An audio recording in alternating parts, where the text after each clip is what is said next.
8 de la mañana con 32 minutos y como cada jueves es jueves de salud y nos acompaña este día el doctor Víctor Hugo de Labra Valver. Él es ginecólogo y le damos la bienvenida. Doctor, buenos días, ¿cómo está? Buenos días, bien, Andrea, gracias. Gracias, doctor, Iván. qué gusto Muchas saludarlo. Gracias.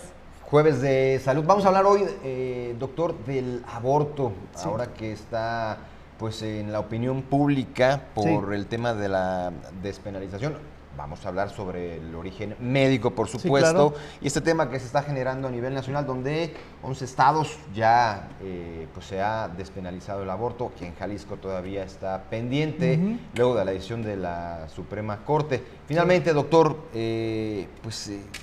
vamos por el principio. ¿Qué es el aborto? ¿Cómo para definirlo como tal? Sí, Iván, el aborto es la interrupción del embarazo antes de las 20 semanas o antes de que el feto tenga un peso menor a 500 gramos. Ese es por definición el aborto. Correcto. ¿Médicamente está permitido hacer o practicar algún aborto en una paciente siempre y cuando el producto, el feto, tenga alguna complicación o únicamente es a petición de una paciente? No, aquí es donde entra la parte, pues el derecho a la vida y todos estos temas. Hay indicaciones absolutas para interrumpir un embarazo.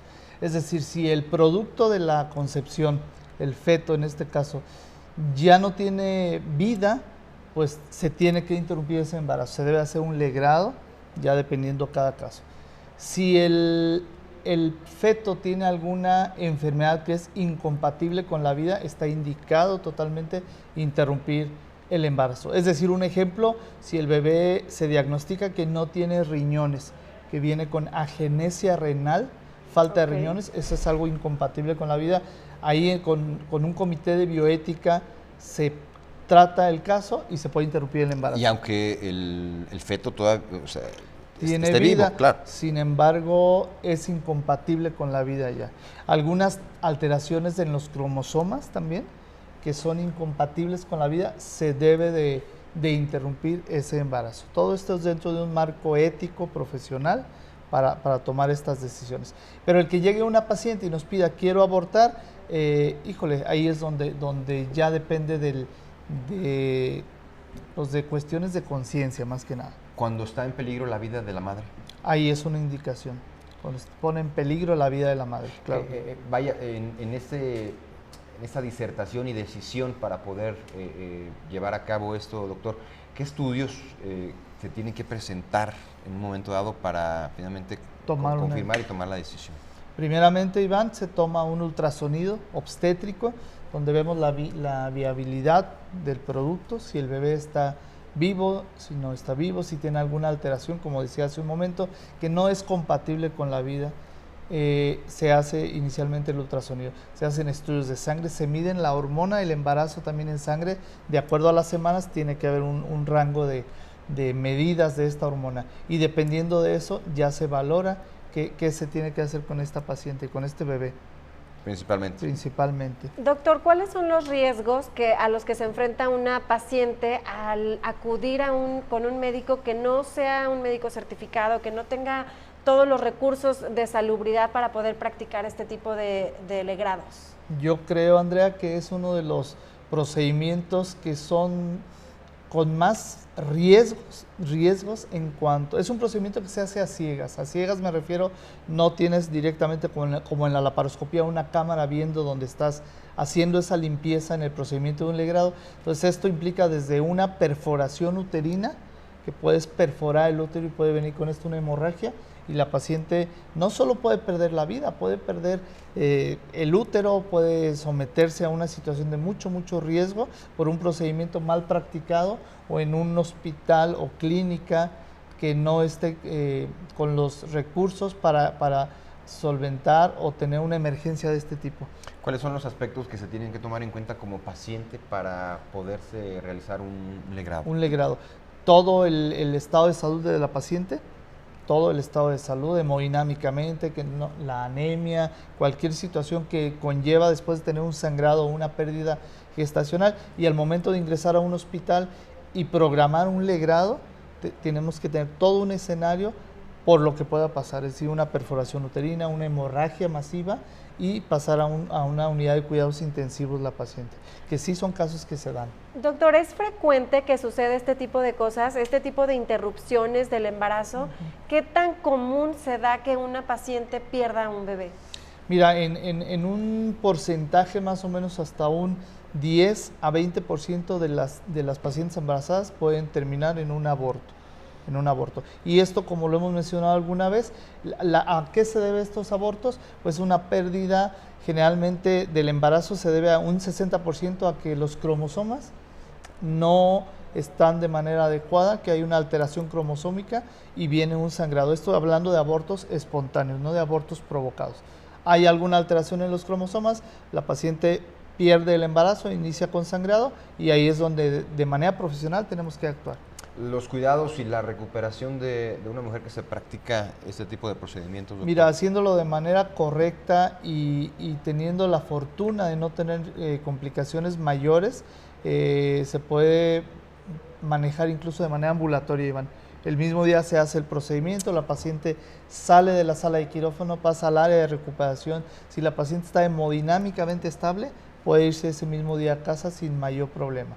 Doctor, ¿usted sugiere algún tipo de terapia en caso de que alguna mujer se enfrente a este tipo de pérdidas para que pueda llevarlo de la mejor manera? Definitivamente, Andrea, porque no solo implica la parte física de perder el embarazo, sino hay una parte emocional bien importante que tenemos que apoyarnos nosotros con otras áreas de especialidad para dar el apoyo a esta paciente. Si hay un daño muy importante en la mayoría de los embarazos, sobre todo cuando son embarazos muy deseados, ¿sí? Muy planeados. ¿Y cuánto tiempo tiene que pasar para que una mujer pueda volver a intentar embarazarse después de una pérdida? Mira, sobre todo si se ha hecho un legrado, la recomendación son 6 meses después de que se hace el legrado, porque recordemos que el legrado es una limpieza que se hace dentro del útero y esto conlleva cierto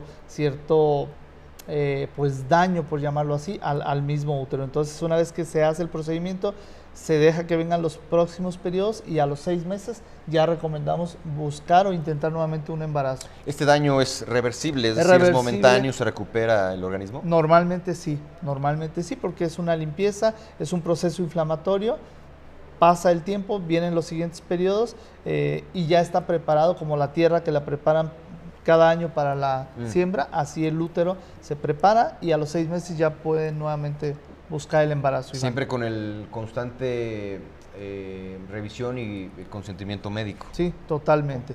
Y siempre dentro de un marco legal, dentro de un marco ético y pues ya el acto también del profesionalismo del médico. Del médico. Doctor, ¿cuánto cuesta poder llevar a cabo esta práctica? De manera legal, evidentemente. Sí, mira, depende mucho. Si es en una institución pública, pues no tiene ningún costo, tengo entendido. Si es en el medio privado, depende mucho del hospital. Hay presupuestos pues de todo tipo, dependiendo mucho de la infraestructura y del hospital donde se practica, Iván.